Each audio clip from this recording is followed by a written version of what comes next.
Bien, Dios les bendiga a todos. Placer poder saludarles en esta hermosa tarde. Hoy quiero mandarles lo que es la enseñanza del discipulado.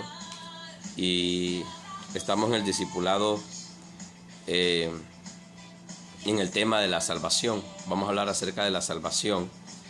El objetivo de este tema, sobre todo, es conocer la importancia de la salvación en la vida de un nuevo discípulo. Ese es el objetivo, que conozcamos, que entendamos cuál es la importancia de la salvación en la vida de un nuevo discípulo de Cristo. Vamos a usar las siguientes referencias bíblicas y preguntas para el desarrollo de esta lección. Acuérdense que Dios nos ha regalado una salvación y es bueno que tenemos que aprovechar esa salvación. La Biblia dice que tenemos que echar mano, dice, de la salvación. Aquí vamos a rellenar unas preguntas y por motivo de no alargar el tiempo, voy a tratar de solamente darles la respuesta hoy. Algunos ya me mandaron sus preguntas, ya me las mandaron, otros no lo han hecho, pero si usted lo puede hacer, pues hágalo. Hoy quiero que dedique tiempo y vamos a responder a las preguntas que tenemos ahí en lo que es en el discipulado, en el tema de la salvación. La pregunta número uno que tenemos ahí es: ¿cuál es la condición del ser humano delante de Dios? ¿Cuál es la condición del ser humano delante de Dios? Y en el libro de Romanos, en el capítulo 3 y en el verso 23, ahí nos da la respuesta. ¿Cuál es la condición? O cuál es nuestra condición, ¿verdad? ¿Cuál es la condición del ser humano delante de Dios? ¿Cómo estamos nosotros delante de Dios? En el libro de Romanos dice que por cuanto todos pecaron, dice, y están destituidos de la gracia o de la gloria de Dios, ¿verdad? Entonces, dice que todos hemos pecado. Entonces, porque todos hemos pecado, dice que estamos destituidos de la gloria del Señor. Entonces, la respuesta ahí, ¿cuál es la condición del ser humano delante de Dios? Es que estamos destituidos de la gloria de Dios. ¿Por qué? Por el pecado. Porque todos hemos pecado, todos somos pecadores y todos necesitamos venir ¿a qué? A un arrepentimiento. Entonces, la respuesta de la primera pregunta es que estamos destituidos de la gloria de Dios. El número 2 dice: ¿cómo es posible que Dios nos acepte siendo pecadores y enemigos? Fíjame bien, ¿cómo es posible que Dios nos acepte siendo pecadores y enemigos de Él? ¿Verdad? ¿Cómo es posible que Él vaya a aceptarnos si nosotros somos pecadores y somos enemigos de Él? Estamos hablando de Dios, ¿verdad? Dios el Padre. Entonces, si dice la Biblia que estamos destituidos, por culpa del pecado estamos destituidos, o sea, destituido quiere decir separado, ¿verdad? Apartado, alejado de Dios. Pero entonces, ¿cómo es posible que Él nos ame siendo aún pecadores y enemigos de Él? Y la palabra nos enseña ahí en el Romanos capítulo 5, verso 6 y el verso 8, nos dice que en el 6 nos dice que somos enemigos de Dios, ¿verdad? Somos enemigos de Dios. ¿Por qué? Por culpa del pecado. Hemos sido enemigos de Dios. Pero en el 8 dice que Él nos amó. Él nos amó. Dice que Dios nos amó y Él mostró su amor a nosotros. ¿Cómo lo mostró? Mandando a su Hijo a morir a la cruz del Calvario para que nosotros pudiéramos tener un acercamiento a Dios. Entonces, la pregunta es: ¿cómo es posible que Dios nos acepte siendo pecadores y enemigos? ¿Cómo es posible? A través de Jesús. De nadie más podemos venir, ¿verdad?, a Dios, sino a través de su Hijo, quien vino y murió en la cruz del Calvario por cada uno de nosotros. Entonces, porque acuérdense que éramos pecadores, estábamos separados. Entonces, por medio de Cristo es que Él nos acepta. Aún siendo nosotros pecadores, Él nos acepta a nosotros, ¿verdad? Porque Cristo murió por nosotros, por eso. Entonces, ¿qué hizo Dios? Acuérdense que estábamos separados. La pregunta número 1, ¿cuál era nuestra condición? delante de Dios es que estábamos destituidos de la gloria del Señor. Y la pregunta número 2 dice, ¿cómo es posible que Dios nos ame siendo o nos acepte siendo nosotros pecadores y enemigos de Él? ¿Cómo es posible? Entonces, la respuesta es porque Cristo murió por nosotros. Por eso Él nos puede aceptar. Por eso en ningún otro nombre hay salvación más que en nuestro Señor Jesucristo. ¿Sí? Por eso, ¿verdad? Porque Cristo murió por nosotros. Entonces, porque Cristo murió por nosotros, nos da el acceso al Padre. Nos da el privilegio de poder entrar a la presencia de nuestro Señor Jesucristo. ¿Ok? Por el amor de Cristo. Por la muerte en la cruz del Calvario. Entonces, la segunda respuesta es porque Cristo murió por nosotros. Por eso nos puede aceptar, aún siendo nosotros enemigos. Porque Cristo ya murió y ya pagó el precio por nosotros. La pregunta número 3. ¿Cómo puedo apropiarme de la salvación? ¿Cómo puedo apropiarme de la salvación? ¿Verdad? La palabra del Señor en el libro de Juan, capítulo 3, verso 18. Voy a tratar de leerlo un poco rápido. Dice ahí, 3:18. El que en Él cree no es condenado. Pero el que cree, dice, pero el que no cree ya ha sido condenado, porque no ha creído en el nombre del unigénito Hijo de Dios. Entonces, el que cree, miren bien, porque el que cree en Él, dice, no es condenado. Pero el que no cree ya ha sido condenado. Algo muy importante que me gustaría aclararte este punto, que una cosa es creer, ¿verdad? Una cosa es creer, cuando tú crees, es que tú crees, no es, y otra cosa es creencia, ¿sí? Creencia es porque los demás creyeron en ello, entonces yo también voy a creer. Eso es creencia, ¿verdad? O porque mis papás creían, entonces yo estoy creyendo porque mi papá creía en eso.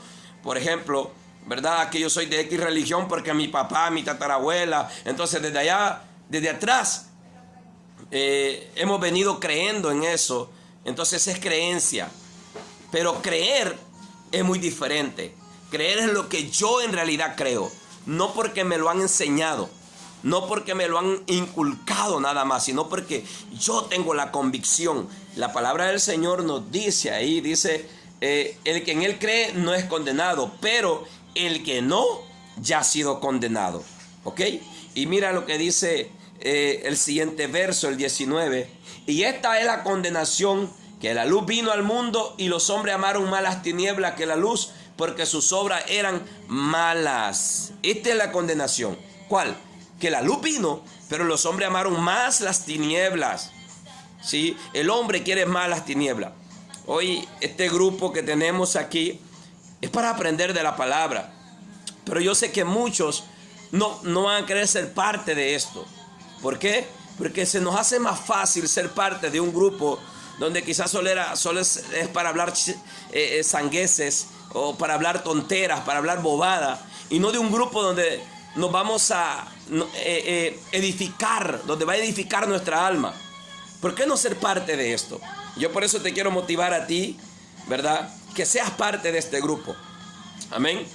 Que seamos parte, porque que amemos más la luz que las tinieblas. Ahora, por eso la pregunta es, ¿cómo puede apropiarme de la salvación? Entonces, es fácil. De la manera que puedo apropiarme de la salvación es creer en el Hijo de Dios. ¿Ok? Creer en el Hijo de Dios. Si yo creo en el Hijo de Dios, entonces pues, tengo acceso a la salvación. Por eso es que la Biblia dice, el que cree no es condenado, pero el que no ha creído ya ha sido condenado. Entonces, ¿cuál es el que cree? El que cree es el que ama la luz. El que no cree es el que ya ama las tinieblas. Entonces, esa es la respuesta de la pregunta número 3. Ok, la pregunta número 4 dice, ¿cuál es el resultado que la salvación trae en mi vida? ¿Qué resultado trae? ¿De qué forma me beneficia a mí? ¿Cuáles son los beneficios que trae la salvación a mi vida? Y vamos a leer Juan capítulo 1, verso 12. Mira lo que dice el 1, gloria al Señor, y el 12. Dice, mas a todos los que le recibieron, a los que creen en su nombre, le dio potestad de ser hechos hijos de Dios. Dice, a todos los que lo recibieron, ¿va? A todos los que le recibieron, dice la palabra del Señor, gloria al Señor, a los que creen en su nombre les dio potestad de ser hechos hijos de Dios. Entonces, ¿cuál es el resultado que la salvación trae a mi vida? Entonces, el resultado es que pasamos a ser hijos. Y espero que nadie se vaya a ofender con esto que les voy a decir, porque lo normal es que muchas veces decimos nosotros, no decimos, no, yo soy hijo de Dios. Decimos, todos somos hijos de Dios. Vayamos o no estemos en la iglesia o no estemos arrepentidos, somos hijos de Dios. No, yo te quiero desengañar hoy. No todos somos hijos de Dios. La palabra del Señor dice que es el que cree. Al que cree es que le da el derecho de ser hijo de Dios. Entonces es necesario creer, y no solamente es creer en que existe Jesús, en que existe Dios, en que existe el cielo, existe el paraíso, también el infierno. No. Es tener a Jesús en nuestro corazón, ¿verdad? Como nuestro Señor y Salvador. Por eso el texto dice muy claro: mas a todos los que le recibieron y a los que creen, esto es importante, a los que creen en su nombre, le dio potestad de ser hechos hijos de Dios. Los que le reciben y los que creen en su nombre, les da la potestad de ser hechos hijos de Dios. Entonces, ¿cuál es el resultado que la salvación trae a mi vida? El resultado es que nos da la potestad de ser hijo de Dios. Entonces me dice usted, entonces no somos hijos de Dios y no nos hemos arrepentido. Claro que no. Claro que no. Necesitas arrepentirte, necesitas hacer las obras que Cristo quiere que hagas. ¿Se acuerdan de aquellos que se le acercaron a Jesús y le dijeron, Padre, Padre? ¿Y qué le dijo Jesús? ¿Cómo le respondió? Yo no soy el padre de ustedes, les dijo. Vuestro padre es el diablo. Entonces aquellos se quedaron sorprendidos. ¿Pero por qué nos dice que vuestro padre es el diablo? Porque las obras del diablo hacen. Si yo fuera su padre, hicieran mis obras. Entonces por eso la pregunta es, ¿qué obras estás haciendo tú? ¿Cuáles son tus obras? Entonces, lo primero que tenemos que hacer es creer. Cuando creemos nos da la potestad de ser hijos de Dios. La salvación nos da la potestad de ser hijos de Dios, ¿verdad? Espero que hayan tomado notas y que este video les sirva de mucha edificación. Quiero seguir con la próxima clase, parte de esta enseñanza. El texto bíblico para memorizar es Juan capítulo 1, verso 12. ¿Vale? Precisamente el texto que tenemos aquí. Juan capítulo 1, verso 12. Entonces, ese es el texto que me van a memorizar. Amén. Y ese me lo van a mandar a mi WhatsApp privado. Tenemos tarea para toda esta semana. Y tengo una pregunta que tengo que hacerles. Ya se las mandé. ¿Cómo puedo recibir la salvación? ¿Y cuál es el resultado inmediato en mi vida de ser salvo? Entonces, me van a responder esto: ¿cómo puedo recibir la salvación y cuál es el resultado en mi vida de ser salvo? ¿Cuál es el resultado que me da? ¿Ok? Viene un tiempo de devocional. Ahí en el material ustedes lo van a tener, ¿verdad? Viene un tiempo de devocional. También en ese tiempo de devocional puedes incluir una lista de oración y dedicar un tiempo específico para orar. ¿Ok? En este tiempo devocional son 7 días, ¿verdad? No es necesario que empieces un lunes. Puedes empezar desde hoy si no lo has hecho el devocional. Ya algunos ya me mandaron la respuesta a mi WhatsApp privado y ya algunos ya empezaron, y felicito a los que ya empezaron. Espero que hoy usted que mire este video pues continúe. 7 días. Número 1, tenemos Lucas capítulo 19, verso 10. ¿Cuál fue el propósito de Jesús en mi vida? ¿Verdad? Entonces, usted va a leer y va a estudiar allí cuál fue el propósito de Dios en su vida. El número 2, Juan 3:36, ¿por qué necesito ser salvo? 3, Hechos 4, verso 12, ¿por qué Cristo es el único que me puede ofrecer salvación? Esa es la pregunta. Usted va a meditar en base a eso. Amén.